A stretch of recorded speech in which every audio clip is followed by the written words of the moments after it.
بسم اللہ الرحمن الرحیم۔ سوال: کیا مرثیہ اور نوحہ پڑھنا اور سننا جائز ہے؟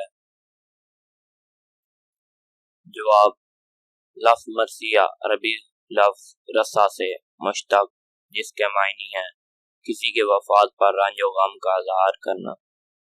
مرثیہ نگاری اردو شاعری کی ایک صنف کی حیثیت سے کسی عزیز کی وفات پر اظہار غم سے متعلق نظم کو کہا جاتا ہے، مگر اصطلاحاً مرثیہ اس نظم سے مقصود ہے جس کا تعلق میدان کربلا میں امام حسین علیہ السلام اور آپ کے رفقا کی شہادت کے موضوع سے ہو۔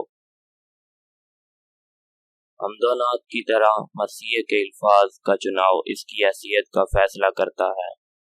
مرثیے کا مضمون ایسا ہونا چاہیے جس میں شہدائے کربلا کی عظمت، ان کی شہادت کے مراقبات، شہادت کے مصداقہ واقعات اور اس کے اثرات کو بلا مبالغہ بیان کیا گیا ہو۔